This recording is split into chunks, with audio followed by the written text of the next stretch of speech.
আসসালামু আলাইকুম ওয়া রাহমাতুল্লাহ। সুপ্রিয় দর্শক মণ্ডলী, আশা করি মহান আল্লাহ রাব্বুল আলামিনের অশেষ মেহেরবানি ও দয়ায় আপনারা সবাই ভালো আছেন।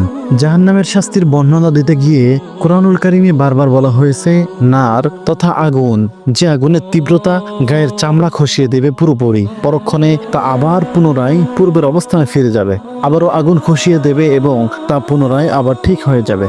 এভাবে শাস্তি ভোগ করতে হবে, তাদের আঘাত করা হবে আগুনের মগুদ দিয়ে। এ প্রসঙ্গে পবিত্র কুরআনুল কারিমে আল্লাহ তাআলা বলেছেন, কখনো না, তারা নিক্ষিপ্ত হবে হোতামায়। তুমি কি জানো হোতামা কি?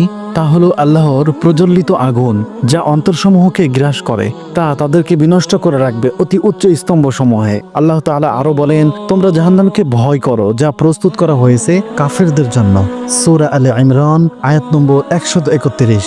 নিশ্চয়ই জাহান্নাম গোপন ফাঁদ, সীমালঙ্ঘনকারীদের জন্য প্রত্যাবর্তন স্থল। সূরা নাবা আয়াত 21 ও 22। আল্লাহ তাআলা আরো বলেছেন, আর যারা আমার নিদর্শন প্রত্যাখ্যান করেছে তারাই হতভাগ্য, তারা পরিবেষ্টিত হবে অবরুদ্ধ অগ্নিতে। সূরা বালাদ আয়াত 19 থেকে 20।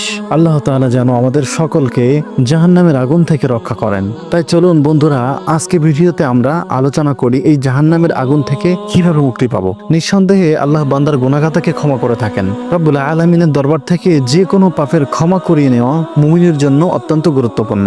রাসূল সাল্লাল্লাহু আলাইহি ওয়াসাল্লাম আমাদেরকে শিখিয়ে গেছেন এই জাহান্নাম থেকে মুক্তি পাওয়ার দোয়া। চলুন সেই হাদিসটি আজ আমরা জেনে নেই। হযরত আনাস রাদিয়াল্লাহু তাআলা আনহু থেকে বর্ণিত, রাসূল সাল্লাল্লাহু আলাইহি ওয়াসাল্লাম বলেছেন, যে ব্যক্তি 3 বার আল্লাহর কাছে জান্নাত চায়, জান্নাত তখন বলে, হে আল্লাহ, এই ব্যক্তিকে জান্নাতে প্রবেশ করাও। পক্ষান্তরে যে ব্যক্তি 3 বার জাহান্নামের আগুন থেকে মুক্তি চায়, দোয়া করে বলে, হে আল্লাহ, আমাকে জাহান্নাম থেকে মুক্তি দাও। তখন জাহান্নাম আরজি করে রব্বুল আলামিনের দরবারে, বলে, হে আল্লাহ, এই ব্যক্তিকে জাহান্নামের আগুন থেকে মুক্তি দাও। সুবহানাল্লাহ। হাদিসটি রয়েছে সুনানি আত-তিরমিজি 2072 নম্বর হাদিস। প্রিয় দর্শক, আপনি যদি একবার বলেন, আল্লাহুম্মা আজিরনি মিনান নার, হে আল্লাহ, আপনি আমাকে জাহান্নামের হাত থেকে রক্ষা করুন, তখন জাহান্নাম সাথে সাথে আল্লাহকে বলে, হে আল্লাহ, এই ব্যক্তিকে জাহান্নামের আগুন থেকে মুক্তি দিন। তো চলুন বন্ধুরা, সেই দোয়াটি কি আমরা তা একটু শিখে নিই। দোয়াটি হচ্ছে, আল্লাহুম্মা ইন্নী আসআলুকাল জান্নাতা ওয়া আউযু বিকা মিনান নার।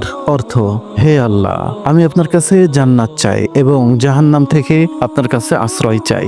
সহিহুল জামি 6275। যে ব্যক্তি আল্লাহর কাছে 3 বার জান্নাত প্রার্থনা করে, জান্নাত আল্লাহর কাছে দোয়া করে, হে আল্লাহ, তাকে জান্নাত নসিব করুন। যে ব্যক্তি আল্লাহর কাছে 3 বার জাহান্নাম থেকে আশ্রয় প্রার্থনা করে, জাহান্নাম আল্লাহর কাছে দোয়া করে বলে, হে আল্লাহ, তাকে আপনি জাহান্নাম থেকে মুক্ত করে দিন। তাই আমরা সকাল ও সন্ধ্যায় এই দোয়াটি 3 বার করে পড়ে আল্লাহর কাছে মোনাজাত করব। হে আল্লাহ, হে আল্লাহ, আমাদেরকে জাহান্নামের আগুন থেকে বাঁচান। হে আল্লাহ, আমাদেরকে জান্নাত নসিব করুন।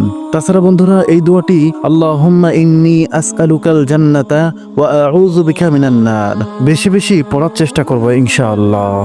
আল্লাহ তাআলা যেন আমাদের সকলকে জাহান্নামের আগুন থেকে রক্ষা করেন, আমিন।